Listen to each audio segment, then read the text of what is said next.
Entonces, buenas tardes a todos y todas. Para los que no saben quién soy, yo me llamo Rafaela Olivares y soy coordinadora de Extensión y Difusión de la Escuela de Arquitectura de la San Sebastián, la sede de Santiago. Y les doy la bienvenida a los asistentes y especialmente a nuestra invitada. Muchas gracias por estar acá. Entonces nos reunimos nuevamente las tres sedes, Santiago, Concepción y Puerto Montt, en la segunda charla de este ciclo otoño 2021, arquitectura. En este ciclo pretendemos discutir y reflexionar en torno a las diferentes formas de producción arquitectónica, considerando que la obra que comúnmente llamamos tradicional no es el único medio de expresión de nuestro quehacer como arquitectos y arquitectas. Le voy a dar la palabra ahora a nuestro decano Drago Vodanovic para que pueda dar unas palabras de bienvenida también. Muy buenas tardes a todos, especialmente estudiantes, profesores y sin duda a nuestra invitada Carmen Pinós. Muy buenas noches, asumo allá ya en España. Aún no llegó la noche. Claro, casi, ¿no?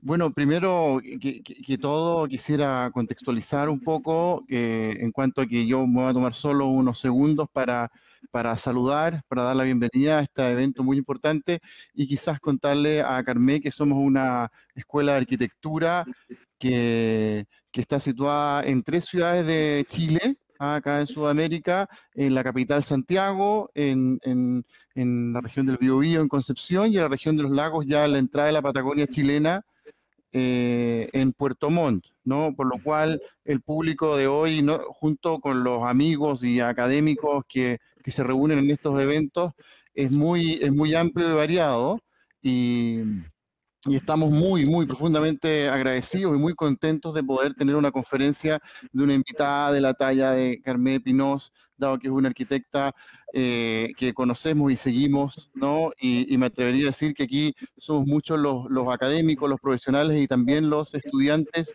que para usted, para nosotros, es una referencia en el quehacer de arquitectónico, ¿no? Tanto para la formación, en nuestra formación y también en nuestro quehacer profesional, por lo cual agradecerle profundamente esta conferencia, porque el poder tener una conversación con alguien como usted, con la historia, con lo que usted ha aportado a la arquitectura, es algo profundamente importante y que no solamente se nota en los notables premios que usted tiene, desde su Premio Nacional de Arquitectura, los fellowships al American Institute of Architects, al Royal Institute of British Architects, sino que también los últimos premios, ¿no es cierto?, en la Generalitat de Cataluña o el Richard Neutra Medal for Professional Excellence, los cuales nosotros compartimos y avalan el que nosotros seamos de alguna manera grandes seguidores de lo que usted ha realizado y lo que sigue haciendo, por lo cual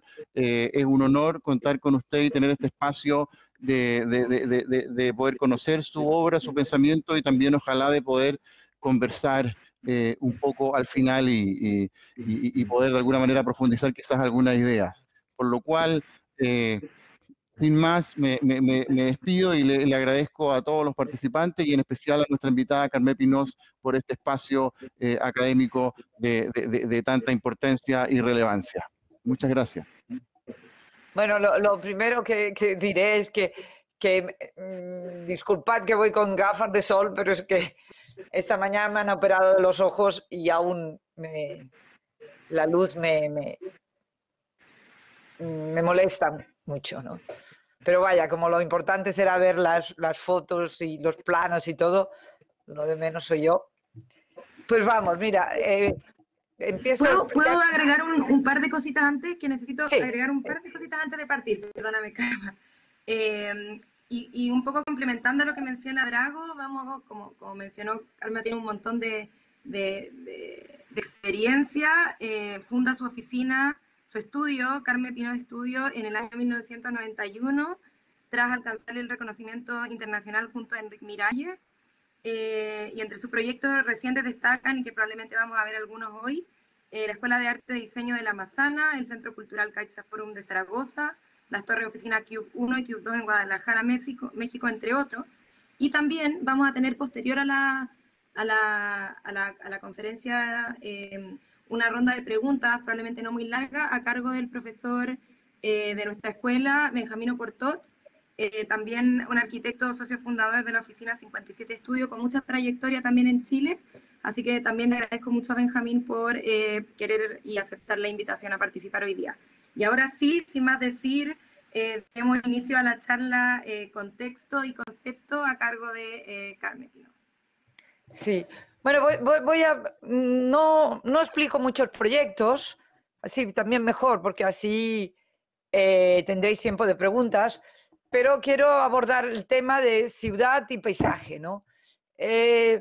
Y como siempre, la importancia del contexto o cómo siempre estamos abordando los proyectos entendiendo el programa en cuestión conceptual, no de metros cuadrados, y sobre todo el diálogo con el contexto, ¿no?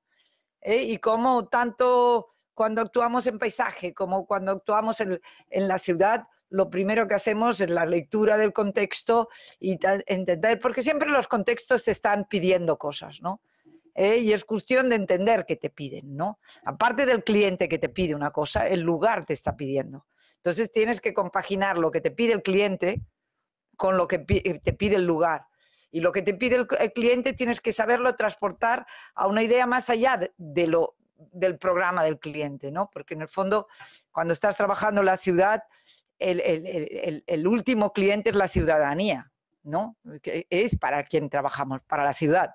Y cuando estás trabajando con el paisaje, es el paisaje el que vas a transformarlo. O sea, siempre la visión con la repercusión de tu acto, ¿no? Y es sobre todo al que has de tener en cuenta, ¿eh? Entonces empiezo con la Massana, bueno, con una actuación en Barcelona, ¿no? Que es la Garduña, y veréis como lo primero que hago, que hacemos, bueno, los proyectos siempre los empiezo yo, los primeros croquis y todo, pero después trabajamos siempre en equipo, ¿no? Mi gente son gente que lleva muchos años conmigo y que tiene muchísima más paciencia que yo. Entonces, los primeros movimientos, las primeras interpretaciones siempre son mías, pero después ellos, con toda su paciencia, lo van transformando en los proyectos, siempre de mi mano, quiero decir, nunca los abandono, ¿no? Pero realmente es un trabajo en equipo lo que estamos haciendo. Bueno, veis Barcelona, yo no sé si conocéis todo el mundo Barcelona, pero lo que se nos pide es la intervención de este espacio detrás del gran mercado, esto es las Ramblas, es la calle del casco antiguo más importante, donde a mitad camino se sitúa un mercado, que en realidad era un mercado provisional, ¿no? Porque esto tenía que ser una plaza del siglo XVIII, pero nunca se llegó a colmatar y se hicieron unas cubiertas provisionales que después acabaron ya permanentes, ¿no? Llevan más de 200 años levantadas, ¿no? Pero detrás, en la parte de detrás, que después de la destrucción de un convento, el ayuntamiento de aquel tiempo, en el tiempo franquista, esto debía ser los años 50, 60, se planea aquí levantar un edificio en altura, un gran edificio en altura, porque era esta cosa que la modernidad y el progreso eran edificios altos y el contraste de la ciudad antigua con la modernidad. Por suerte, no se llevó a cabo, pero sí que se llevó a cabo el parking, ¿no? Y el vaciado. Y durante muchos años, esta parte de aquí quedó totalmente abandonado. ¿Por qué? Porque el ayuntamiento había dado en concesión el parking, ¿no? Un parking que funcionaba súper bien porque era todos los clientes del mercado, del gran mercado de la Boquería. Entonces, expropiar el parking para arreglar esta zona era muy caro. Y así quedó durante muchos años roto en la ciudad, ¿no? absolutamente en el centro de la ciudad, quedó esta pequeña vergüenza durante muchos años. Cuando casi se acaba la concesión, el ayuntamiento plantea un concurso, ¿no? Un concurso en que, a ver, la siguiente, ¿no? En que, esto es lo que estamos hablando, es esta zona de aquí, en que en una zona tenía que haber una escuela de arte, que es la que antiguamente estaba aquí. Bueno, antiguamente quiere decir, cuando empieza un concurso, la escuela está aquí, con un claustro precioso, ¿no? Y se tiene que trasladar a un edificio aquí.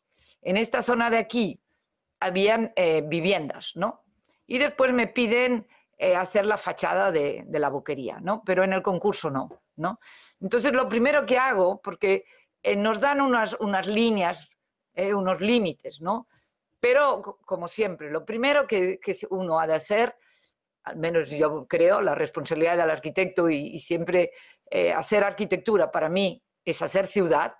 Entonces hemos de estar atento a la ciudad, no estar atento al programa de escuela y a los cuadraditos, no, estamos haciendo ciudad, ¿no? Entonces estuve analizando un poco la ciudad, porque las líneas que nos daban, la geometría que nos daban era una geometría como de un rectángulo regular, que miraba un centro, unas líneas muy estáticas, que no sé si conocéis la Plaza Real, que de alguna manera hacía referencia a lo que es la Plaza Real. ¿Vosotros estáis viendo mi flechita cuando señalo? Ah, vale. Sí, lo estamos viendo, Vale. Perfecto. Pues esta es la Plaza Real, que después ya os la enseñaré. Pero a mí me gustó más esta estructura de ciudad más medieval, ¿no? En que la iglesia está generando pequeñas placitas que se articulan, ¿no? A una escala mucho más pequeña.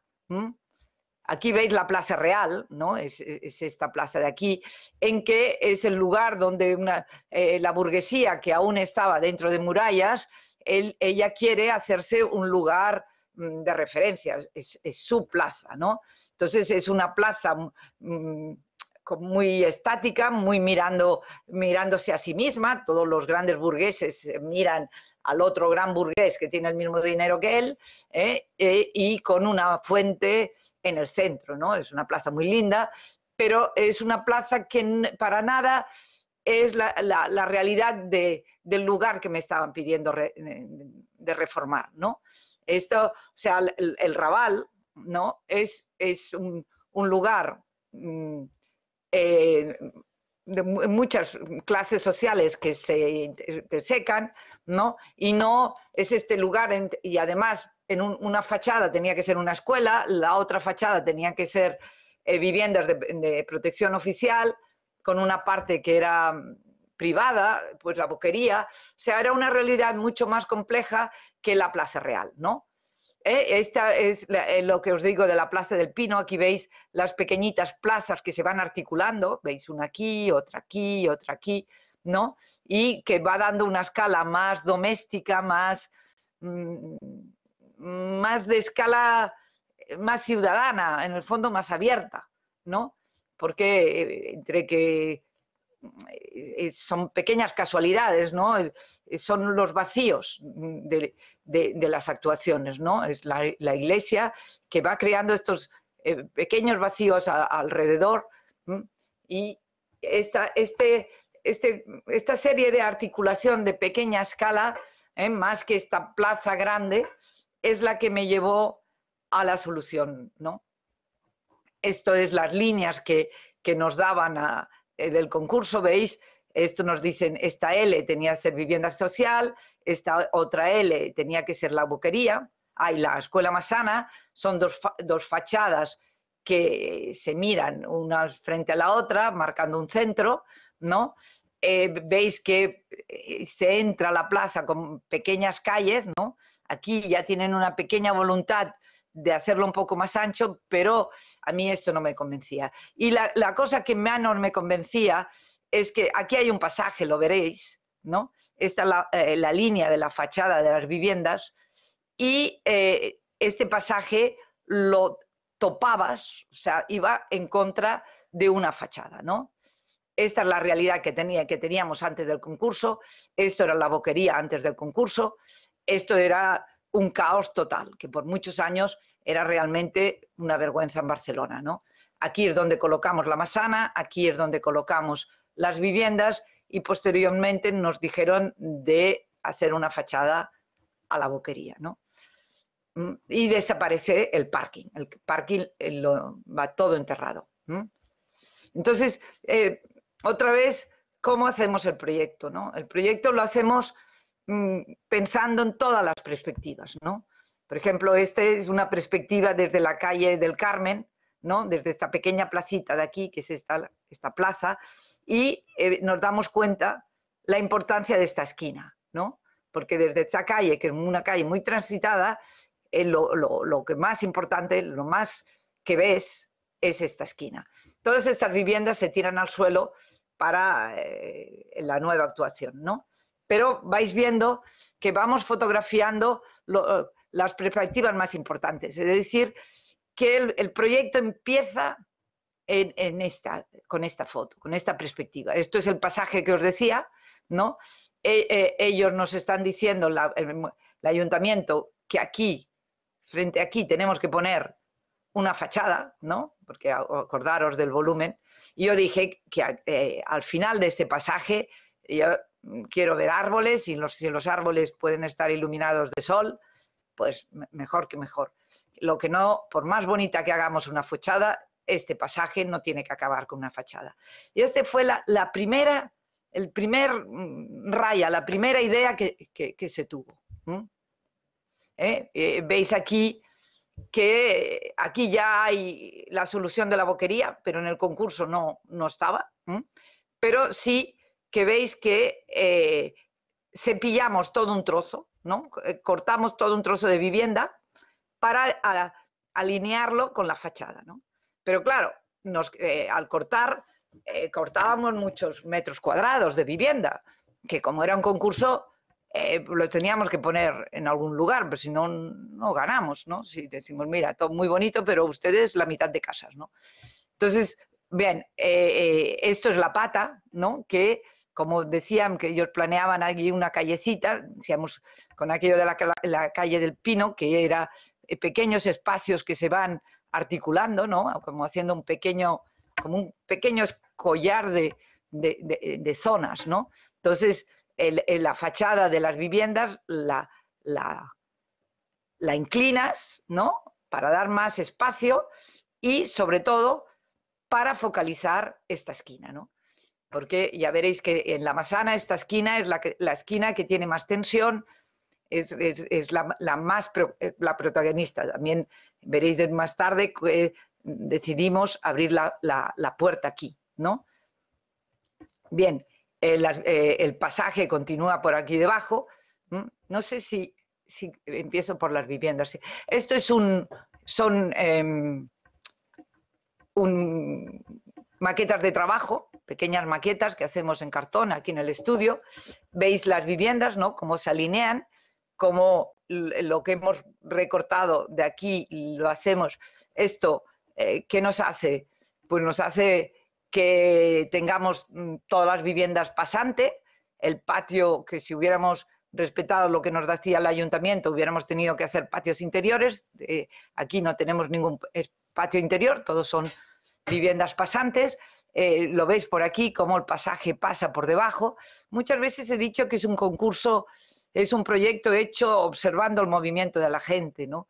Antes aquí había el RA y yo me sentaba con gente del estudio, con Samuel, nos habíamos sentado muchas horas aquí observando cómo se movía la gente, observando las perspectivas de un lado al otro, ¿no? Y bueno, en el momento que haces esta inclinación, ¿no? Que te lleva a hacer este ángulo recto aquí, porque las viviendas tan pequeñitas, el ángulo recto es importante porque la cama es recta, ¿no? Entonces, si queremos con todos los muebles, pues ángulo recto va bien, pero tú ya estás creando este movimiento, ¿no? Este dinamismo, ¿no? Y sobre todo esta no frontalidad con el otro edificio, ¿no?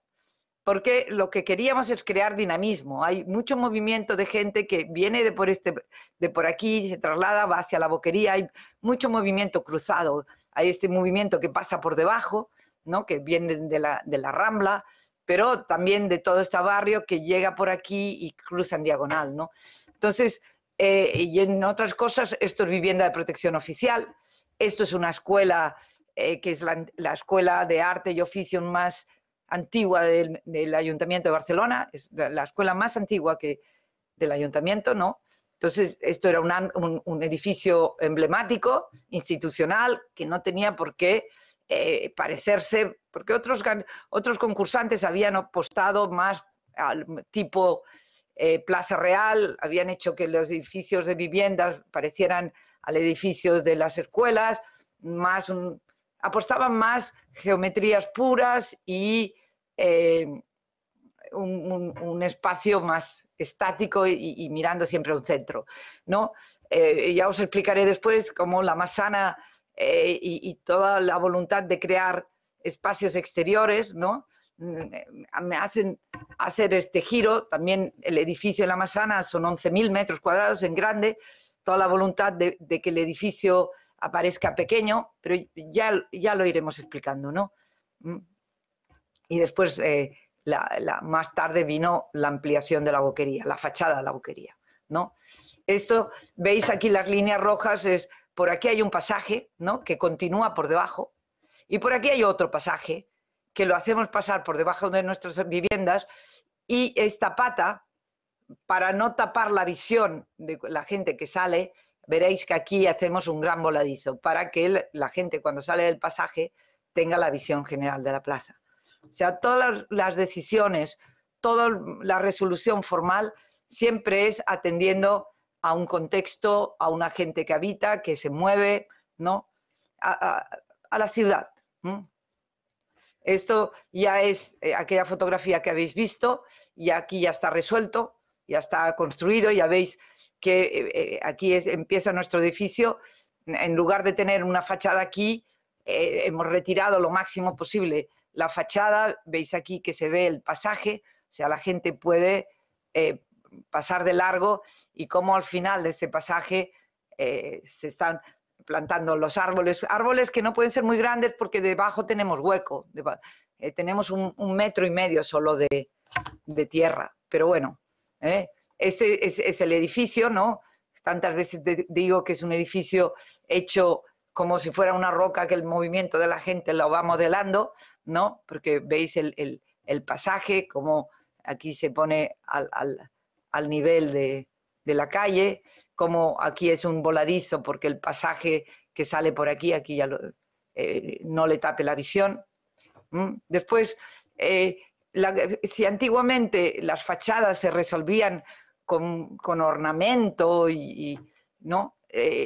Hoy en día los lenguajes, el conseguir un ritmo de fachada es más por composiciones abstractas que antiguamente, que iban haciendo ornamentos, ¿no? Parece que no sepamos hacer ornamentos. Yo no sé hacer ornamentos, pero sí que juegos abstractos. Entonces lo que jugábamos es que las habitaciones, unas veces estaba la ventana en un lado, otra vez estaba la ventana en el otro lado de la habitación, y los salones salían, son estas cajas que salían como pequeñas terrazas hacia afuera, y en cambio las habitaciones, la fachada la resolvíamos con profundidad, ¿no? Esto es ya el edificio, cómo entra en diálogo con lo que tenemos al lado, ¿no? Y veis, aquí ya veréis, aquí todos son los voladizos, es esta esquina que le hacemos concentrar toda la atención del edificio. Veis que queda bastante integrada, ¿no? Porque digo que este proyecto se ha hecho, cada edificio se ha hecho dialogando con lo que tiene detrás, ¿no? Aquí dialogábamos con las viviendas que teníamos al lado. Después no, aquí se ve bien cómo nos ponemos al mismo nivel, ¿no? Y estamos intentando responder a esta dimensión doméstica de las viviendas que nos rodean, ¿no?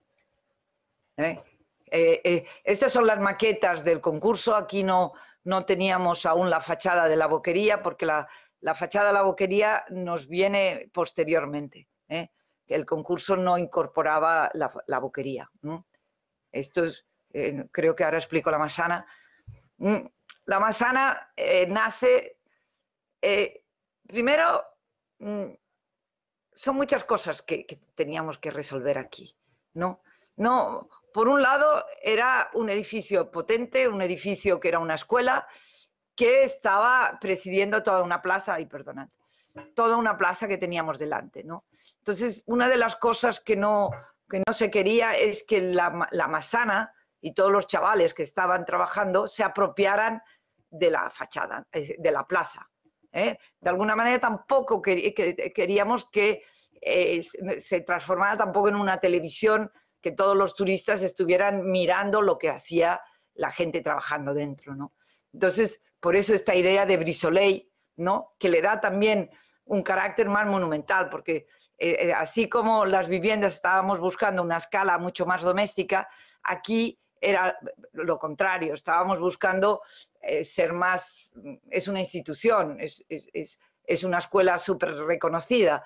Queríamos buscar una gran escala, un edificio emblemático, ¿no? Y sobre todo, como delante teníamos todo este espacio tan grande, nos atrevimos a hacer juegos más escultóricos, más... Pero todo esto también viene porque cuando hablando con los profesores, porque el concurso nos dejaron hablar con los profesores y hicimos reuniones con ellos, y ellos estaban muy preocupados porque ahora la Massana, bueno, antiguamente la Massana tenía un claustro que era como un oasis dentro del casco antiguo, lleno de turistas y todo, y el claustro era como su jardín, ¿no? Entonces tenían mucho miedo de que la escuela pasase a un edificio urbano, cerrado, ¿no? Y toda la voluntad fue crear espacios al aire libre, ¿no? Por eso que esta idea de, primero, no mirar a un centro, crear dinamismo, ¿no? Y después crear espacios al aire libre, terrazas, sale la idea de esto desde muy al inicio, de distorsionarla, ¿no? Y al distorsionarla, creas muchas terrazas, ¿no? Después veréis cómo se resuelve muy fácil, son dos L's. Otra cosa que me preocupaba era bajar la escala de esto. Esto, si veis, son 1, 2, 3, 4, 5, 6 pisos, ¿no? En cambio, no lo da la sensación. Al jugar de esta manera más abstracta y romperlo en 2 volúmenes, no da la sensación de un edificio de 6 plantas. Porque, veréis, fijaros en estos agujeros, estos son terrazas, no son ventanas de aulas. Esto se ve aquí, la escuela se resuelve en 2 L's, ¿no? En que todas las talleres dan afuera, y menos esta parte de aquí, hacemos un gran claustro dentro, que hay una diferencia de nivel entre esta parte de aquí y aquí, porque aquí esta calle tiene 1,5 metros más alta, más baja que esta parte de aquí, ¿no? Ay, ay, ay, ¿qué he hecho? ¿No? Entonces, conectamos una ala con la otra con estas pasarelas, que acaban con la terraza. Y para dar esta composición más abstracta, veis que una viene por aquí y otra viene por aquí. Esto hace que las ventanas no estén una encima de la otra, que se hubiera leído mucho 1 piso, 2 pisos, 3 pisos, 4 pisos, 5 pisos, ¿sabéis?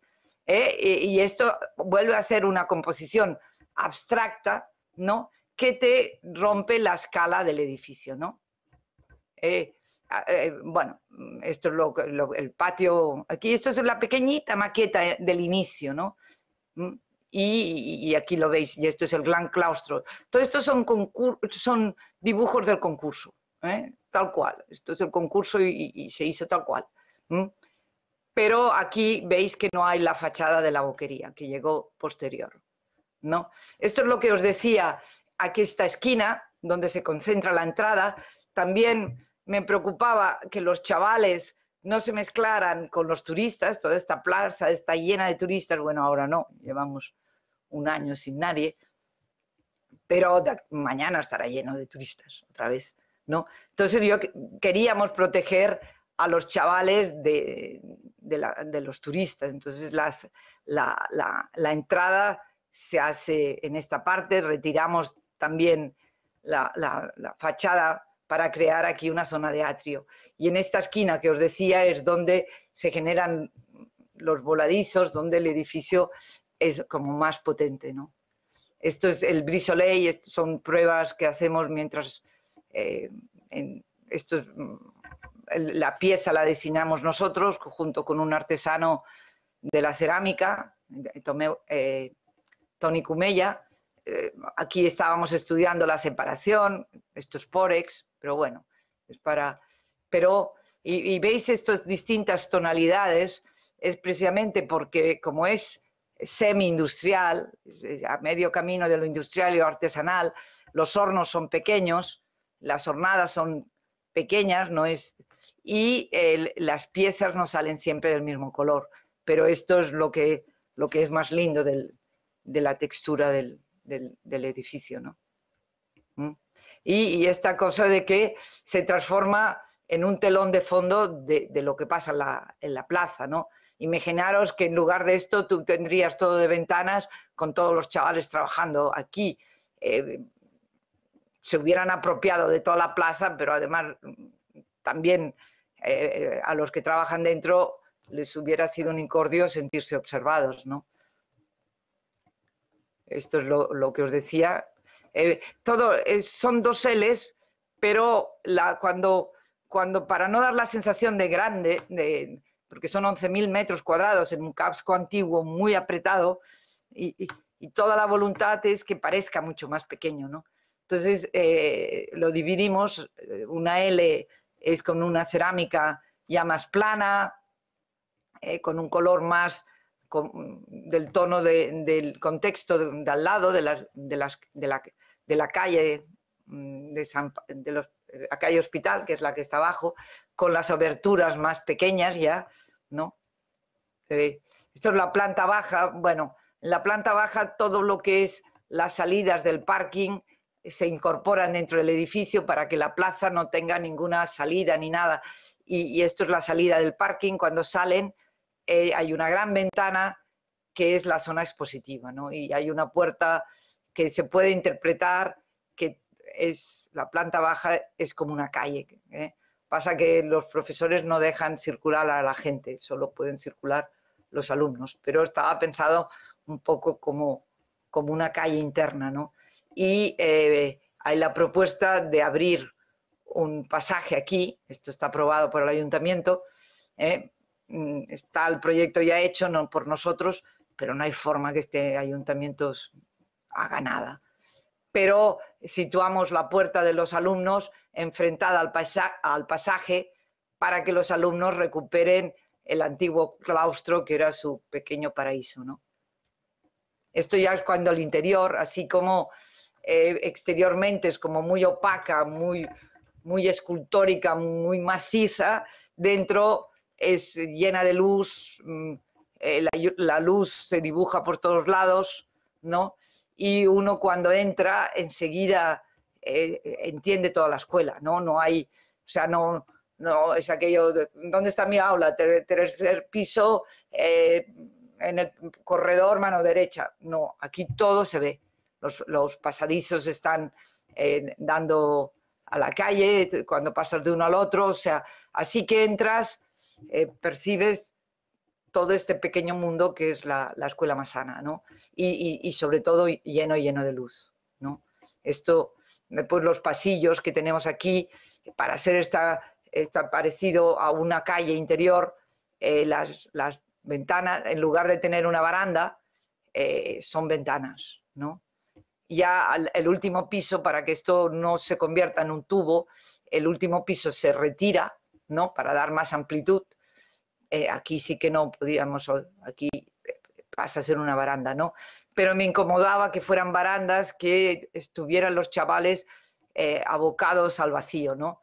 De esta manera está el pasillo se convierte casi como en un salón alargado. La prueba es que cuando hay exámenes, todos los exámenes están colgados de la pared y los chavales miran los resultados de los otros alumnos y el pasillo se convierte en una sala, ¿no? Y el techo es la tercera fachada de esta calle interna, ¿no? ¿Veis esto, no? Aquí son todas las aulas teóricas y las salas de profesores. Estos son pasillos y lucernarios en el techo, ¿no?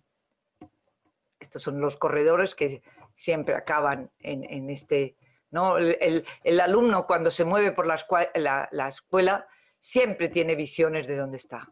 Mueve por aquí, tiene la visión de la plaza, y cuando está por allí a través de esta gran vidriera ve la ciudad. Siempre, esté donde esté, está sintiendo el lugar tan privilegiado que está, ¿no? Y por último, las salas es otra realidad, ¿no? Digo, hay la realidad exterior, muy maciza, muy escultórica, la realidad del lobby, ¿no? Del espacio de circulación, muy claros, llenos de luz, que todo el mundo se ve, ¿eh? Y los talleres otra vez mucho más íntimos, ¿no?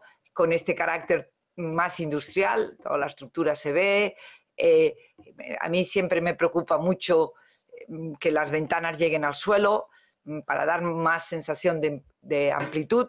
Entonces se abren, se pueden abrir, los chavales pueden salir no a fumar, porque ya nadie deja fumar en ningún sitio, pero sí a hablar y todo en este espacio que queda entre lo que es la celosía y la aula, ¿no? Esto es la aula de pintura, ¿no? Pero ya lo veis que tiene todo un carácter más industrial, ¿no? Más de taller, ¿no? Y aquí, como os decía, cuando el edificio es la otra L, las ventanas ya son más pequeñas, ya están más a escala de lo que es la calle Hospital, ¿no? El color se pone más de acuerdo con los edificios de piedra que tienen al lado, ¿no? Pero, por ejemplo, aquí tenemos, lo digo por la relación del contexto siempre, ¿no? La parcela acababa aquí, pero en cambio para dar más importancia a la entrada de este teatro, nos retiramos un poco y desde aquí estamos focalizando la entrada del Teatro Romea, ¿no? Aquí es ya en la calle Hospital, ¿veis?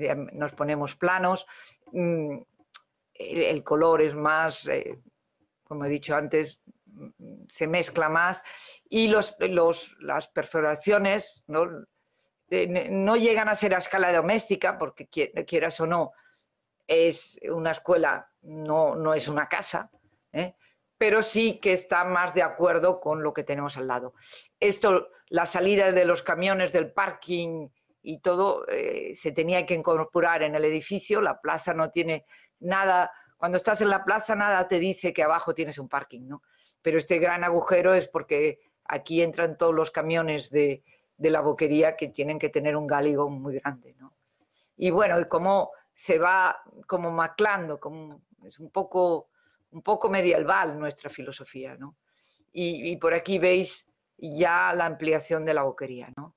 Ahora voy a explicar lo que es la ampliación de la boquería, que una vez hemos ganado el concurso y estamos trabajando por aquí, los que hacían el parking, que eran unos ingenieros, no se aclaraban con la carga, la descarga, y a mí me ponía muy nervioso porque hasta que ellos no se aclararan yo no podía hacer el subterráneo de la Massana, y en un momento dado les dije ya lo hacemos nosotros, ¿no?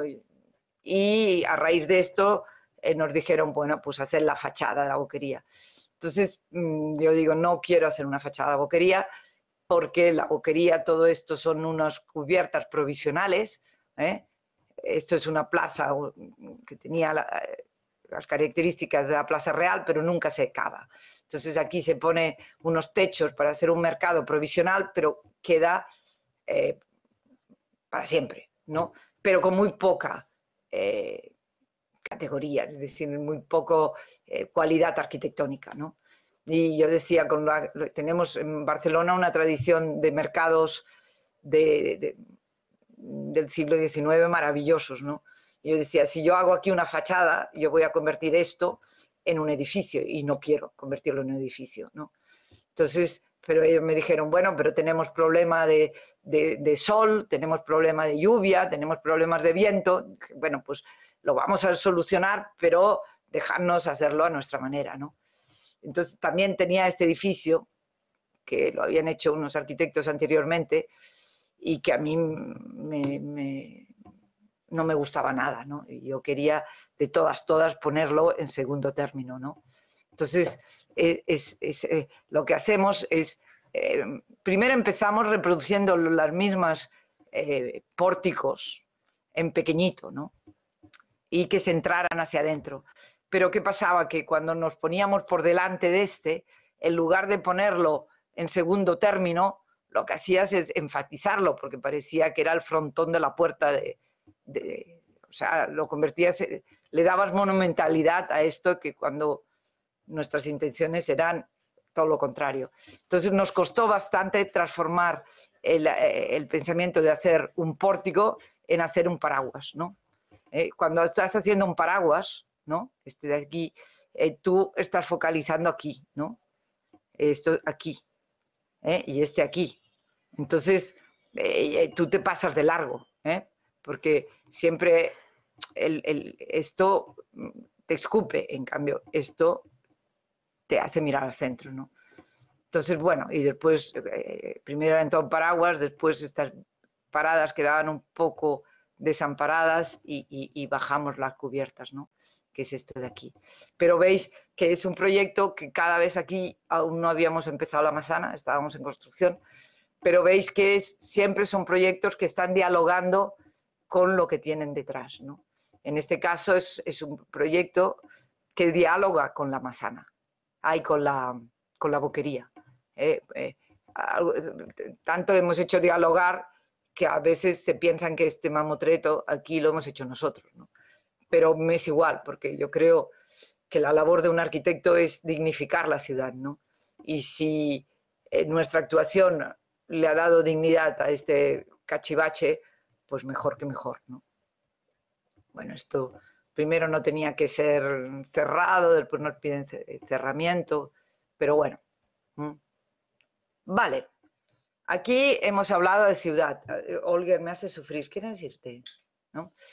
Ahora pasamos a hablar de paisaje. En realidad el último proyecto será más paisaje. Este es pero otra vez siempre el contexto, siempre el contexto. Fijaros que este proyecto yo lo recibí la llamada de esta mecenas que cada año regala a la ciudad un pabellón. Yo sabía, porque me lo dice ella, que el pabellón de aquel año lo había hecho Reinhuljas, ¿no? Y bueno, era como, vaya, y que cada año es distinto, entonces era un reto muy fuerte. No conocía Australia, sí que conocía Australia, pero no conocía este parque, no conocía nada. Y empecé a pensar el pabellón en abstracto, porque el programa era muy simple, era lo único que nos pedía la clienta era hacer una cubierta que se pudieran eventos y que no se mojara la gente. Era un pabellón en medio del parque para hacer eventos de todas clases, ¿no? Y es decir que hasta que no voy a Melbourne no se me ocurre nada, nada. Y es entender el lugar, observar pequeñas cosas, ¿no? Este es un escogido de Google, pero veis, fijaros que yo me fijo mucho en estos montículos, ¿no? Me fijo en que enfrente, esto es aquí, ¿no? Enfrente tenemos el skyline, ¿no? El río, la skyline de la ciudad, y estos pequeños montículos, porque yo voy cuando estaba el pabellón de Reinhuljas, ¿no? Que fue bastante resultón, porque hacía como una habitación, ahora lo han puesto delante de una universidad, que funciona como un aula exterior, está bien, pero a mí me hizo mucha gracia ver que la gente se sentaba en estos montículos, ¿no? aquí hay otra fuente redonda, había que montículos, ¿no? Y dije, va, entre ver la ciudad y ver los montículos, dije, he de hacer algo con ellos, ¿no? Esto es el contexto, ¿no?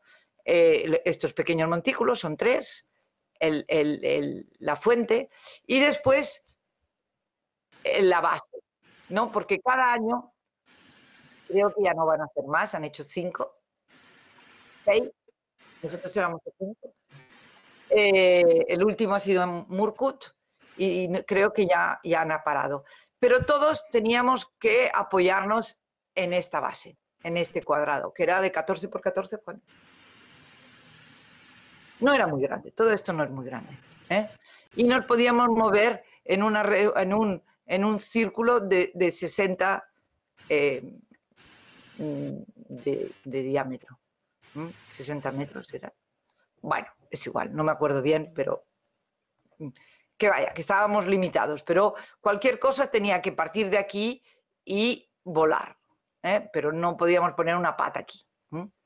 Entonces empezamos con esta idea, ¿no? Entonces, y estas siempre que estamos trabajando tanta cosa de papiroplexia, ¿no? Entonces decimos, bueno, cogemos dos planos, los doblamos, doblada se convierte en una pata y el otro apoyo es en el montículo, ¿no? Entonces, la obsesión de Naomi de que no lloviera, hablaba solo del agua, de hacer lo que os dé la gana, pero por favor que no nos mojemos, ¿no? Entonces, hicimos, vale, pues vamos a jugar con el agua, vamos a hacer un pabellón que el agua se vea discurrir y que todo con un gran canalón, el agua bajará y bajará al montículo, ¿no? Toda esta cubierta tiene el gran canalón que baja este montículo y toda la otra cubierta tiene el gran canalón. Entonces también nos estaban diciendo que por aquí había mucho viento, decir, bueno, pues vale, tienes la pata, hacemos otro pequeño montículo que nos va a proteger del viento por aquí detrás, ¿no? Esto ya es el proyecto, ¿no? Los 3 montículos que existen, los 3 nuevos que hacemos y el pequeño ya cubierta, este juego papiropléxico que se pone delante. Esto, bueno, el pavimento, otra de las cosas que teníamos que resolver era el pavimento, no queríamos hacer un cuadrado de pavimento ni nada, entonces ya jugando con las redondas, pues este pavimento lo hacemos de esto que es como blando, esto que ponen para jugar los niños, caucho, ¿no? Caucho con 2 colores y después los montículos nos sirven para sentarnos, ¿no? O sea, nos pedían 250 asientos y una parte del montículo son las gradas, ¿no? Pues, bueno, no podíamos subir, bueno, ya os lo explicaré más adelante. Uno de los montículos está vacío para tener lugar de acopio. Aquí se guardan los bafles, se guardan lo del bar, ¿no? Se guardan las sillas, ¿no? Bueno, y esto ya está acabado, ¿no? Entonces, bueno, primero yo lo que quería es que los chavales subieran, porque igual que los montículos, todo el mundo está subido, a mí me hacía mucha ilusión que subieran por aquí, pero no nos dejaban porque tenían miedo que se subieran encima de la cubierta, entonces, bueno, tuvimos que hacer, pero es aquella cosa que todo tiene que ser parte de diseño, no es aquello, una baranda, pues ponemos la baranda, resolvemos el problema, no. Cualquier cosa debe ser motivo para hacer diseño, ¿no? Lo veis aquí, perdonad, ¿no? La baranda, hacemos que la vegetación, ¿no veis? La baranda hace como una espiral, ¿no? Y esta espiral después se convierte, va acompañada con jardinería y lo que nos piden como una cosa obligatoria y todo, se convierte al final en un motivo de diseño, ¿no? Esto ya es el pabellón acabado, ¿no? Es como siempre nosotros, es todo, no tiene un delante y un detrás, nunca. Siempre hay una voluntad plástica fuerte, entendemos bien el programa, queremos resolver, entendemos el contexto, queremos dialogar, pero siempre hay una voluntad escultórica, plástica, que ha de estar en sintonía con todas las otras premisas que tenemos. El programa de resolver, la verdad es que funcionó muy bien, funcionó, aquí se ha hecho hasta desfiles de moda, ¿no? Los niños jugaban, o sea, las actuaciones ha sido un éxito, o sea, no es una escultura la arquitectura, pero tiene que tener un valor plástico también. Bueno, vamos pasando. No, esto es lo que os decía de la baranda, ¿no? Que porque tenía que hacer una altura, entonces para tener la altura lo que hicimos es un foso. Entonces cuando lo presentamos al ayuntamiento no nos podían decir que no, porque teníamos el foso, ¿no? Esto fue una lucha bastante grande. Después este foso se tapaba con las hierbecitas y todo. ¿No? Esto es ya el interior, lo veis que es transparente, son 2 capas de lamas, entre medio hay un metraquilato que cuando llueve tú ves el agua pasar, deslizarse y caer en el canalón, y el canalón te lleva al montículo, ¿no? Por la noche el canalón y ya con la gente, ¿no? O sea, si lo veis que estos son montículos que no son los nuestros, ¿no? Pero después diseñamos porque, a ver, teníamos los 250 asientos que nos pedían, pero hay algunos que no tenían pista, y esto yo lo sabía, ellos no me decían nada, pero yo pensaba, al día que se dieran cuenta, me lo tirarán en cara. Y después también dices, bueno, todo esto estaba hecho para que la actuación fuera en medio, pero pensaba, bueno, si la actuación se hace a un lado, que se puede hacer perfectamente, ¿qué hacemos con el centro? Y entonces nos inventamos un tamburete, que es este. Aquí Olger, que está a mi lado, tuvo mucho que ver con esto, ¿no? Porque tenía que ser un tamburete que se montara y desmontara muy fácil, ¿no? Entonces un tamburete que son 3 piezas, son 3 piezas sin ni un tornillo, sin nada, se cruzan, ¿no veis? Esta es una, esta otra, estas 2 se cruzan, y la otra con este pivote que tenéis aquí, ¿lo veis? Aquí, y con esto se pone al pivote, ¿lo veis? Y se traba, ¿no? Y después aquí hay esta pequeña redonda, ¿no? Que te sirve para coger. ¿Lo veis? Estos son los que cuando la actuación no estaba en el centro, no en un lado, pues todos estos tamburetes que doblados, nosotros voló desde aquí como 45, ¿no? Y volaron, los construimos en Barcelona y volaron en una caja. Y todo esto se escondía en el montículo grande aquí, pero porque quedaban pequeños, y cuando había actuación en el centro se escondían, y cuando había actuación lateral, pues, ¿no? Como aquí, ¿no veis? La actuación del lateral y todos con sus, ¿no veis? Y aquí se cogen por la redondita, ¿no? Es esto, o sea, se llaman como la cliente, se llaman Naomi, y el estudio está lleno de estos, por todos lados. Bien, último, rural. Paisaje, hemos hablado de paisaje en la ciudad. En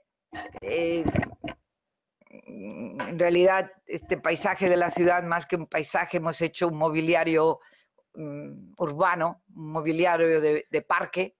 Aquí es otra cosa, aquí es totalmente paisaje, pero arquitectura, porque esto es un hotel, es un antiguo monasterio, es un hotel de 5 estrellas en Pollença, en Mallorca, que nos piden ampliar el spa y construir 4 villas.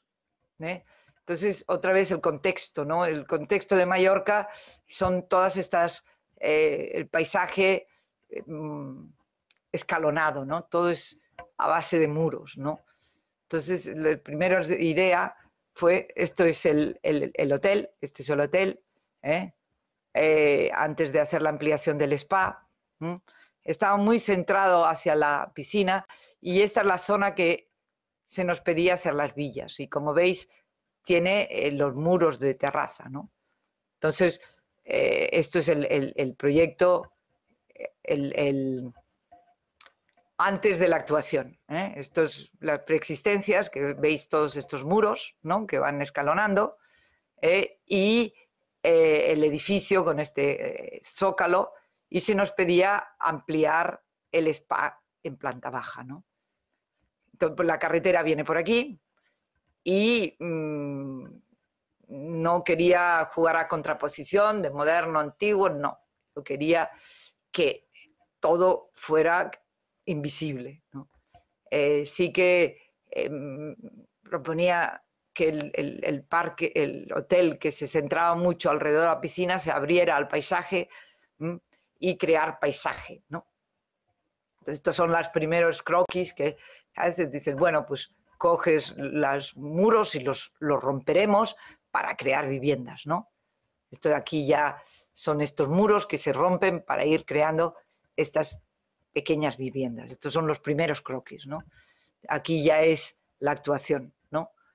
Los muros se van rompiendo y se convierten siempre en una vivienda, otra, 4, con una bajada por en medio, ¿no?, que va a toda la viña, ¿no? Y el spa se sitúa aquí, cogemos este muro de piedra, lo doblamos para que desde la carretera tú no veas nada, porque la carretera, cuando pasas por aquí, tú lo que ves es todo esto de piedra, porque todo se abre hacia aquí, y ver los laterales, que siempre son piedra, ahora lo veréis, ¿no? Son estos laterales, tú no. Esto es una visión desde el hotel, el nuevo, hay el hotel viejo, ¿no? Y las villas desaparecen totalmente, ¿no? Es esto, ¿no? Y veis, otra de las cosas que me preocupaba es que el spa no se convirtieran, porque el cliente me pedía transparencia, querían que las salas de masaje tuvieran una vista al paisaje. Y yo decía, pero si cuando hacen masaje están de cara a la camilla, no ven nada, pero el Instagram y era más importante la foto del señor en la camilla, pero con la fotografía de... No, lo que os quiero decir es que lo querían todo vidriado, y yo no quería hacer un zócalo del edificio antiguo sobre algo frágil como era el vidrio, ¿no? Entonces, bueno, hacemos aquí toda la ampliación, pues se hace con pérgolas, cada sala de masajes tiene una pérgola con el bugambilia, aquí el spa se abre, bueno, es igual, esto, pero sí que veis que el gran edificio descansa sobre una sombra, que es lo que más me preocupaba, sobre algo pesado también, y no cristal. Y las villas, bueno, pues las villas lo que tienen es que es lindo, porque también parecen muy, ¿no? Parece que sean cavernas y son absolutamente muy transparentes, ¿no? Ya lo veréis después. Y las cubiertas, pues es la prolongación del jardín. ¿Otra vez? Ah, no, es que sí. Y cada villa, como la otra está lateral, mirando hacia otro lado, le da la sensación que todo el paisaje que tiene delante le pertenece, ¿no? Y desde ahora va creciendo la vegetación y las villas se convierten en parte del paisaje, ¿no? Esto es la viña que ha ido creciendo, pero nuestra actuación ha sido hacer paisaje, porque hemos hecho, o sea, es más paisaje y más antes de nuestra actuación, hay después de nuestra actuación que antes, ¿no? Bien. Esto es la pista en dron, ¿no? Esto es una villa, pero veis que esta villa, cada una tenía su pequeña piscina, pero esta mira por aquí y esta otra mira hacia allá, y una se da la espalda a la otra, ¿no? Pero esta mira en una dirección y la otra mira en otra, ¿no? Bien, y ninguna ve al vecino, ¿no? Esto es la planta, ¿no? Tú entras bajando, bajas frentado al paisaje, entras a un pequeño salón. Esta habitación, el muro se rompe para tener vista por aquí, y la otra pues te da al frente, ¿no? Tienes dos mirando hacia adelante, el salón y la habitación principal, y la otra, el muro se cruza para dar luz. Bueno, he acabado. No sé cuánto rato he estado. 1 hora. Justo 1 hora. Un poco menos. Ahora, un poco menos. ¿Me lo tiras en cara? No, para nada. Agradezco las preguntas. Bueno, le doy la palabra entonces que se nos sume Benjamín, que va a estar a cargo de moderar esta última parte. Uy, perdón, el ruido. Y también dejamos abierta la posibilidad para preguntas, comentarios. Muchas gracias, Carmen. Muy interesante todas las diferentes escalas. Personalmente me voy a dar el atributo de hacer un primer comentario. Me parece súper interesante, especialmente en el segundo proyecto, cómo pasas de esta escala como de paisaje urbano e incluso a diseñar el taburete mismo del pabellón. Creo que es como salto de escala y cómo incluso esas diferentes escalas de diseño se van relacionando. Personalmente me pareció súper interesante eso. Y para los que quieran hacer preguntas o algún comentario, pueden levantar la mano para poder habilitar sus micrófonos. Parto nomás. Hola Carmen, ¿cómo estás? Mucho gusto. Igualmente. Bueno, me calor, dieron... vosotros vais al frío, ¿no? Porque nosotros aquí nos estamos muriendo de calor. Sí. Aquí hace un frío terrible, anoche llovió un poquito incluso. Bueno, tengo la difícil labor de hacerte preguntas. Pero bueno... Más difícil será contestarlas, hacer preguntas. Siempre es más fácil que contestarlas. Veremos. Lo difícil de esta labor es, en realidad, se me ocurren tantas preguntas que no sé por cuáles partir. Pero voy a hacerlo de la forma más natural posible, en el fondo. Obviamente que felicitarte por la extensa obra que tienes, desde ya los años 80, 90 incluso. Es impresionante la carga plástica que tiene la obra tuya. Y bueno, hacia allá va la primera pregunta, es saber cómo se lleva a cabo todo esto. ¿Cómo se pasa del croquis al detalle de la baranda? A ver, todo está relacionado. De alguna manera, todo empieza con aquellos croquis. Es tener las ideas claras. Entonces, nada tiene que traicionar. Es decir, la baranda, nosotros queríamos esto en montículos, donde se apallaba. Pues nos piden barandas. Un montículo no puede tener barandas, porque entonces ya no es un montículo. Entonces fue una lucha y no se encontró a la primera. Olger estaba trabajando en esto y nos costó muchísimo, pero y al final convencimos al ayuntamiento de que la baranda era un tubo. Lo que está claro es que todo ha de ir sumando, nada ha de restar, ¿eh? O sea, la baranda tenía que ser un elemento que construyera el montículo. No es un elemento que traicionara al montículo. Por eso esta espiral.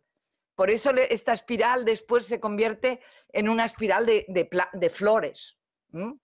Después, la sección que convencimos al ayuntamiento que la baranda no podía ser la altura que nos pedían, pero como hacíamos un foso, pues sí, ya lo hacía.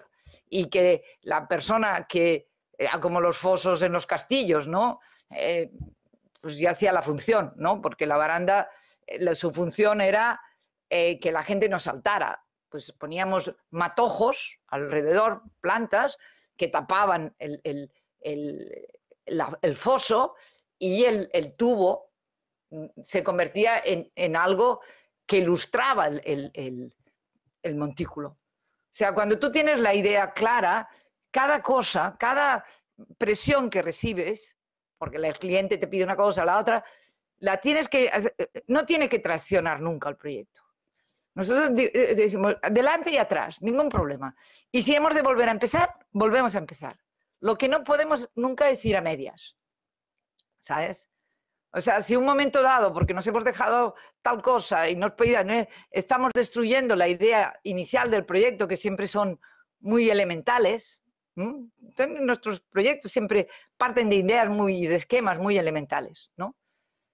Pues si lo que nos van pidiendo traiciona esta concepción tan elemental del proyecto, volvemos a empezar, no hay ningún problema. Lo que no podemos es medias tintas. Hacia allá apunta la pregunta, es hacia el nivel de detalle y las capas por las cuales va bajando desde tu croquis conceptual inicial, desde tus primeras ideas, por cuántos equipos, por cuánta gente pasa hasta llegar a un nivel de detalle tan impresionante como el que se ve en las fotos finales. Mira, aquí está Holger, que es testigo de todo esto, parte siempre de una idea clara, de croquis, que comparto con ellos y a veces me dicen que no, pero generalmente, demasiadas veces me dicen, generalmente siempre están de acuerdo, ¿no? Entonces, cada vez escojo a alguien del equipo. Unas veces lo hago con Holger. Holger domina muy bien la escala pequeña. Por ejemplo, el tamburete, él tiene mucho a ver, ¿eh? Y el gran proyecto que hemos hecho ahora de la exposición ICO, también Holger tiene mucho a ver. Pero hay Holger, hay Roberto, hay Samuel, hay Juan Antonio. Cada vez, no es que escoja quién está libre, esto lo hago con Samuel, entonces esto lo hago. Pero muchas veces empiezo con uno y acabo, muchas veces a veces he empezado con Samuel y después los detalles, por ejemplo, Sombruy, empecé con Juan Antonio. Y contigo. Y después acabó Roberto y Blanca. O sea, pero eso, siempre estoy yo detrás. Eso me interesa siempre... saber. Las capas por las cuales va pasando, cómo es el trabajo en equipo en tu estudio. ¿Hay algunos especialistas? ¿Hay algunos indicados para algunas obras? No. Hombre, todo el mundo es bueno en algo. Sí. Te digo, por ejemplo, todo lo que es diseño de exposiciones y todo, no se me ocurriría hacerlo... No, empezó Samuel, pero yo inmediatamente te lo paso a ti. Me siento mucho más cómoda contigo porque tú tienes una experiencia grande. Bueno, pues todo lo que, por ejemplo, las líneas y todo, Juan Antonio es muy bueno. Después, a la hora de desarrollar los proyectos, es más despistado, ¿no? Claro, evidente que cada uno es bueno en una cosa u otra y llevan 20 años conmigo. Holger, tú ya llevas 20 años, Juan Antonio lleva 30, Samuel debe llevar 24, Roberto, ¿cuántos lleva? 19 o 17. Son gente que lleva muchísimo, que yo los conozco muchísimo y ellos también conocen mucho lo que se hace en el estudio. Entonces, todo lo compartimos, ¿eh? O sea, a mí me gusta pedir opinión de la gente, ¿eh? Muchas veces cuando estamos, digo Symposium, a ver, opinad, ¿qué pasa? Y Samuel, ¿has visto este proyecto? ¿No? Entonces, de golpe tengo una visión fresca de alguien que ha estado ajeno, ¿no? Perfecto. Pero trabajamos mucho como familia. De comunicación constante, como lo describes. Quería llevarte a un tema que justo está en boga en relación a la comunicación. Hoy día, con la pandemia, el encerrarse, ¿cómo se ha visto trastocada esta comunicación con tu equipo? Por decirte algo, ¿has terminado mandándole audios, rayando sobre dibujos? Mira, fíjate, ¿Cómo se ha transformado tu forma de diseñar o no le ha pegado mucho? Mira, hubo un momento que, evidente, todos estábamos cada uno en un lugar. Yo era bastante divertido porque estaba sola en el estudio con todas las pantallas encendidas y dialogaba con ellos, ¿no? Controlaba. Esto yo descubrí que podía hacerlo y me he ido bastante a Mallorca. Esto cuando el proyecto está ya dentro de pantalla, porque nosotros trabajamos mucho a mano, mucho a lápiz. Y esta primera etapa yo tengo de estar en el estudio y todos estamos. La prueba es que primero estuvimos confinados, después yo dije, si queréis quedar confinados, y todos quisieron volver. Ya llevamos desde el primer momento que se pudo, todos están aquí, porque primero discutimos entre todos. Después, cuando el corona, por ejemplo, un proyecto, el de México, lo hicimos totalmente en época de corona. ¿Os acordáis? Hicimos un vídeo. Yo estaba trabajando con Juan Antonio al principio. Después hicimos un vídeo, ¿te acuerdas? Todo el mundo empezó a opinar y cambió el proyecto. Les di la razón. Entonces, ciertas cosas que dijeron tenían toda la razón. Y bueno, cambiamos, volvimos a hacer otro vídeo con todos y, sí, ha mejorado mucho, bien, ¿no? Y ya tiramos, ¿no? Pero sí que se comparte mucho el asunto. En ese sentido, me quedo con la sensación de que ha sido algo positivo de la pandemia, el tener que comunicarse a distancia, el buscar otro tipo de comunicación. Y te lo quiero preguntar y relacionar con la pregunta de hacer obras fuera de tu país y el tema de tener que buscar equipos fuera, arquitectos locales, por ejemplo. Digamos,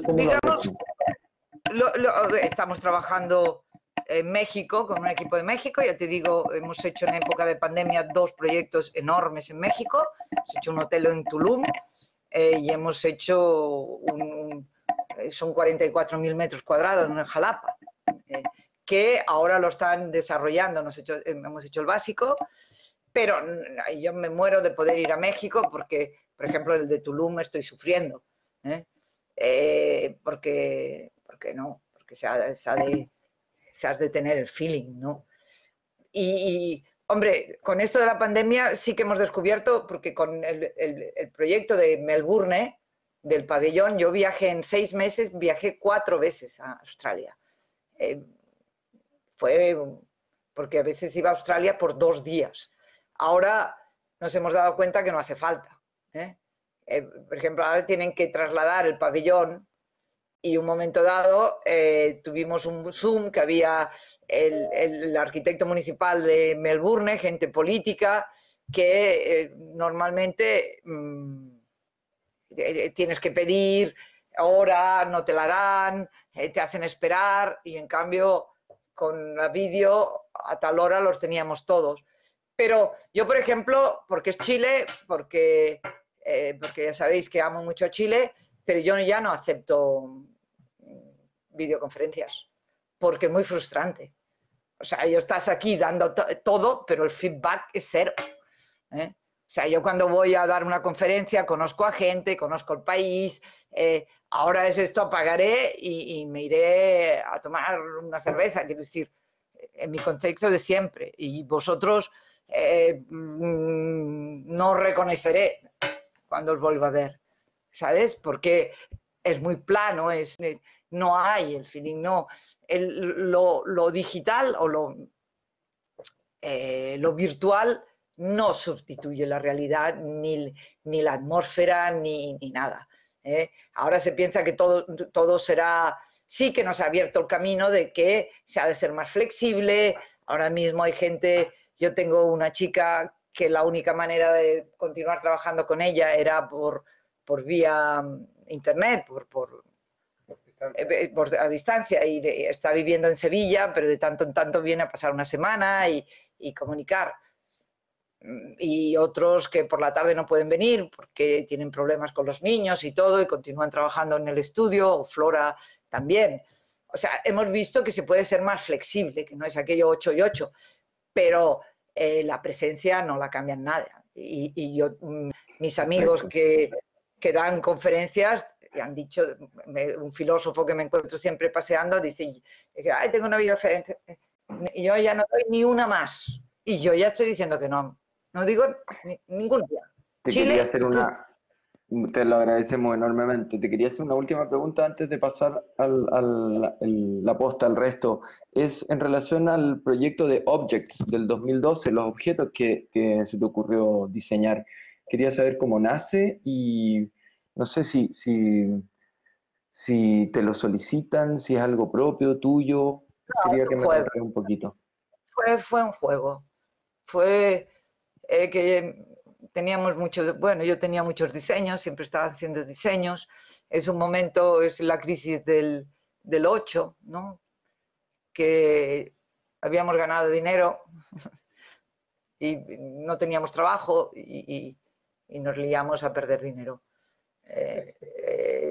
Bueno, yo siempre he dicho que nos ha hecho a todos mejores arquitectos, ¿no? Porque todos empezaron a diseñar todo y hacer la producción es una lección muy grande porque no es el diseñador que después tiene una productora que lo hace y lo comercializa y se hace responsable. Nosotros éramos responsables de todo, del embalaje, después de las reclamaciones, de todo. Entonces te dabas cuenta de la responsabilidad que es hacer cualquier cosa, ¿eh? Y nos hizo ser mejores, porque ahora no tenemos miedo a nada, ¿no? Los detalles los sabemos, sabemos toda la cantidad de tornillos que hay, los de perfiles, como la medida, porque claro, como lo teníamos que transportar nosotros, sabías que si lo hacías más grande de un 80, el transporte te valía 4 veces más. Entonces, cuando diseñas, también eres consciente, de todas estas cosas. O sea, fue unos años que ahora nos lo están produciendo en Portugal, pero lo pasamos muy bien y a raíz de esto, pues nos hemos atrevido como nada a hacer un tamburete para Melbourne, porque no me lo encargaron.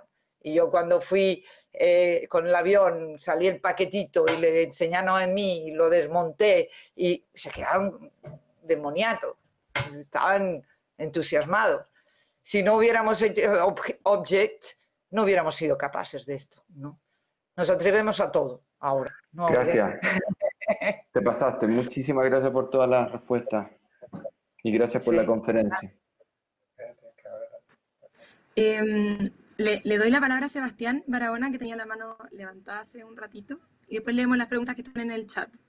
Y gracias, Rafaela. Hola, ¿qué tal? Gracias, Carmen, por la exposición.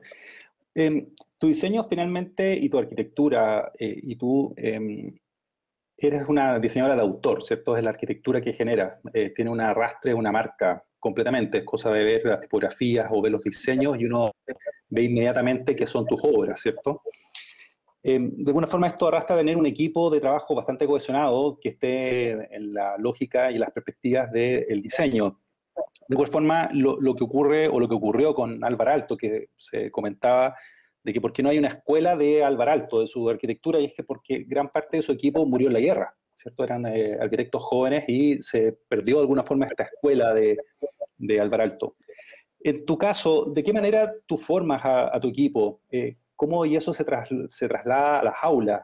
Porque como va a ser una arquitectura de autor donde hay una impronta absolutamente tuya, si tú no estás, esto no seguiría funcionando. Bueno, yo espero que sí, porque yo no voy a estar toda la vida aquí. Yo ya, bueno, por eso ya esa estoy planeando cosas. Es un poco la pregunta, ¿cómo se genera ese legado? No, es que es equivocar. Bueno, dicen nada. Nosotros en el estudio, y en este caso puedo decir yo, no considero que tengamos un lenguaje. Hay una filosofía que se comporte. Fíjate que ahora tenemos otra exposición en San Sebastián, ¿no? Entonces, así como la exposición en ICO fue 80 proyectos, eran 8 más 80, que quería decir 8 hechos con Enric, 80 ya hechos ECP, ¿no? Ya por independiente. Y era todo así puestos. La verdad es que ha tenido mucho éxito, pero era como avasallador, 80 proyectos, ¿no? Aquí la exposición de San Sebastián va por temas, ¿no? Y explica más nuestra filosofía. Por ejemplo, el anclaje en la tierra, la paporoplexia, la expresión estructural. ¿Qué tenemos más? El diálogo entre dos o tres elementos, como casi todos los proyectos son 2 o 3 elementos, nunca más. La idea de dinamismo a través de la rotación, ¿no? Nunca son cosas estáticas ni simétricas. Sí que hay una filosofía, pero no un lenguaje. No soy Zaha Hadid, ni siquiera Álvar Aalto. No hay una curva que sea estudio Karmapinos, porque si tuvieras si entráis hay una visión, un recorrido virtual. Me han hecho, no sé si conocéis el Museo ICO, del ministerio en Madrid. Ahora he tenido la mala suerte de que ha coincidido con la pandemia, pero nos han hecho una exposición 3 meses con un catálogo lindo y hay una visita virtual. Aún se vais ICO, Museo ICO, podéis entrar y hay la visita virtual, ¿no? Entonces, bueno, yo lo explicaba cuando estaba allá, incluso dialogar con el contexto, que es parte de la... Mira, esto es otro tema, el contexto. Bueno, allí habían unas columnas que incordiaban y nosotros las utilizamos como base de todo el montaje. Entonces hacíamos como unas hélices y cada columna era una hélice que iba creando ámbitos que rotaban, ¿no? La cosa de la rotación, de 3 elementos, del contexto. No es tanto un lenguaje como una filosofía, ¿no? Que cada vez va dialogando con lo que tienes, ¿no? Massana son ángulos rectos, son geometrías para nada sinuosas, no hay ni una sola curva. Bueno, abajo en el lobby hay una curva. En Massana, en Sombrui, es evidente, si te pones en el paisaje es muy difícil encontrar un ángulo recto en el paisaje, entonces vamos con curvas. Bueno, cada vez estamos dialogando con el contexto. Hay una cierta filosofía, que es la que vamos a explicar el 27 de octubre, se inaugura la Bienal de la Arquitectura en San Sebastián y nuestra exposición es como la principal. Y allá vamos a intentar explicar esto, que es nuestra filosofía. Para decir que tenemos una filosofía muy clara que nos une, porque ahora ya no, pero no un lenguaje, no un lenguaje. No sé si he contestado. ¿He contestado? Muchas gracias. Bien, he contestado. Parece que sí. Hay un par de preguntas en el chat que las voy a hacer juntas, a ver si se puede hacer como una respuesta en global para no quitarte más de tu tiempo. Entonces, Drago dice, su obra siempre ha sido muy expresiva, de ciertas formas con un lenguaje muy particular que es muy referencial. En ese contexto, ¿cuáles son sus referencias arquitectónicas y artísticas? Esa es una. Y la otra, que tiene cierta relación con lo último que estabas diciendo y también con la primera pregunta, dice Alexis Salinas pregunta, muchas veces la arquitectura o los arquitectos son presas de la estricta ortogonalidad. ¿Está en su naturaleza no poseer esa restricción o son los proyectos los que invitan a esa libertad? Creo que hubo parte de la respuesta anterior que tenía que ver con eso. Primero, la primera, vuelvo a decir, tenemos una filosofía, no un lenguaje.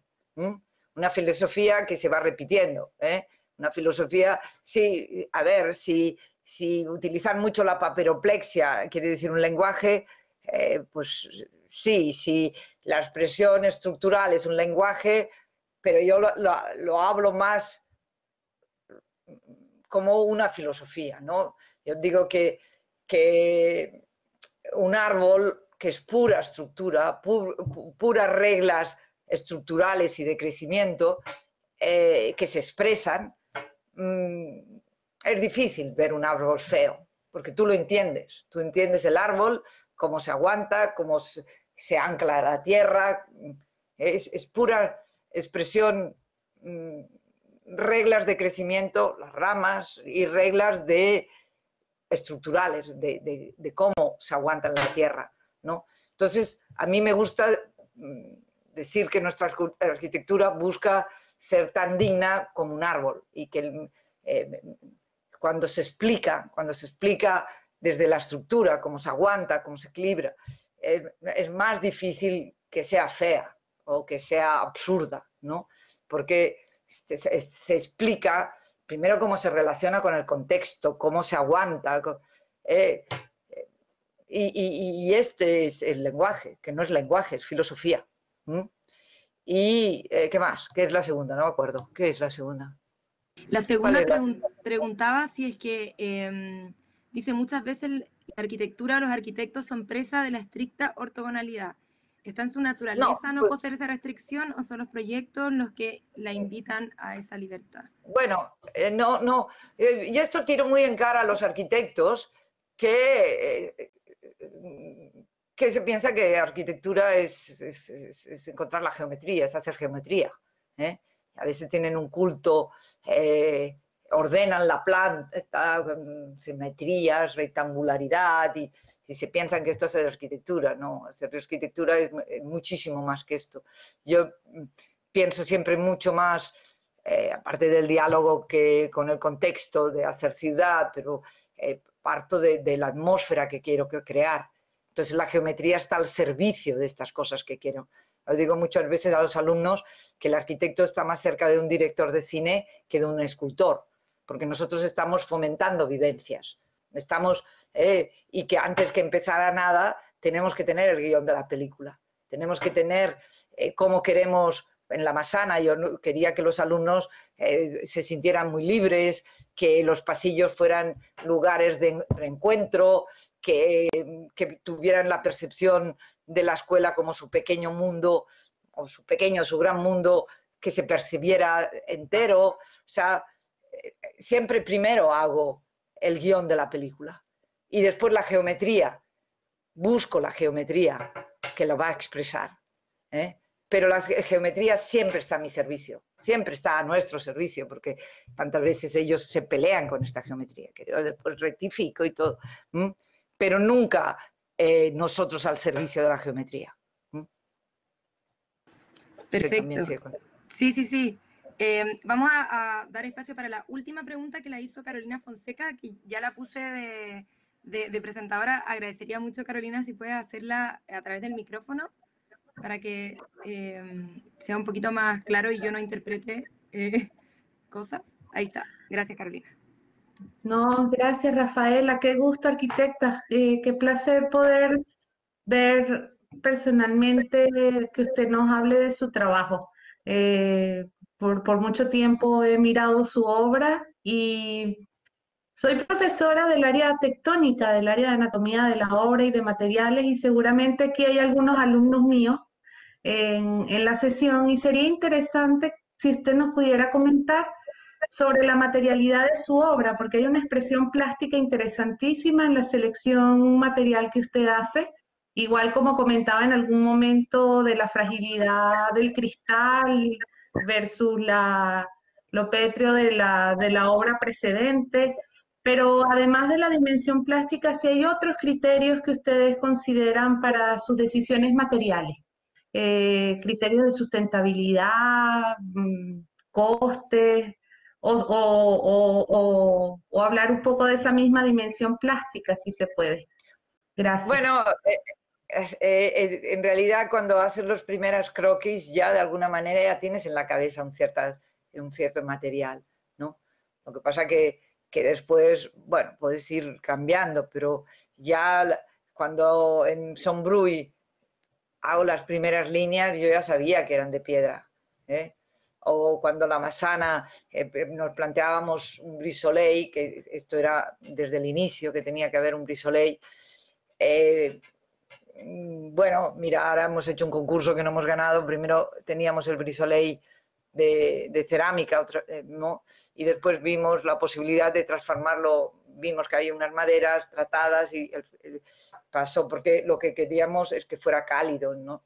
Entonces pasamos de cerámica a madera, pero esta madera laminada que resiste totalmente la intemperie. También por sostenibilidad. Que también por sostenibilidad. También exacto. Ahora hay mucha, porque siempre trabajamos con equipos que, sobre todo en los proyectos grandes, que nos ayudan a tomar decisiones. Entre otras cosas, los concursos, esto de, no sé, porque yo no sé de fichas, que tienes que conseguir no sé cuántos. Bueno, entonces te orientan qué materiales, pero ya con las primeras líneas yo ya sé qué material. Que será un material cálido, lo que descarta pues el aluminio, entonces ya sabemos que están nuevas generaciones de madera, o será una cerámica hecha expresamente para nosotros, pero el material está ya desde el inicio de los primeros croquis, en prácticamente todo. Sí, perfecto, gracias. Me interesaba, presumía que por ahí iba la respuesta, por motivar a los estudiantes a siempre considerar esta dimensión material desde el inicio de sus planteamientos, desde el inicio de sus ideas. Muchas gracias. Sí, con eso ya no pareciera que no hay más preguntas, así que, a ver, alguien está poniendo algo en el chat. No es una pregunta, es un estudiante, así que le vamos a dar, esta sí que es la última posibilidad. Dice, no es una, es un comentario, parece. Solo quiero decir que me parece, Imai, te agradecería si quieres prender el micrófono y decirlo, pero si no lo puedo leer yo, que dice que le parece fantástico el salto de haber estudiado a Carmen y sus obras para un trabajo y ahora escucharla directamente explicar sus proyectos. Es inspirador tener presente acá mujeres con trayectorias tan importantes. Eso comenta Imai, estudiante de la Escuela de Puerto Montt, y creo que aparte es presidenta del centro de alumnos, y que también otra mujer poderosa, ahí se escucha mi perro ladrar, disculpa. Y con eso me parece que es súper bueno el comentario de Imai para dar cierre a esta conferencia, así que desde ya te agradecemos muchísimo, Karma, por tu tiempo, por tu tremenda conferencia y por toda tu respuesta. A vosotros, ¿eh? Vale. De verdad, muchísimas gracias. ¿No veis? Esto es lo frustrante, que en lugar de irnos a cenar, terrible, ahora pago y como si no hubiera pasado nada. Exacto, pero vale. Nosotros nos vamos a quedar toda la tarde con esta motivación luego de esta charla. Vale, estupendo. Chao. Muchas gracias, que te vaya muy bien. Gracias a todos y a todas por asistir. Nos vemos la próxima semana en la última charla del ciclo. Ahí le estaremos mandando la información.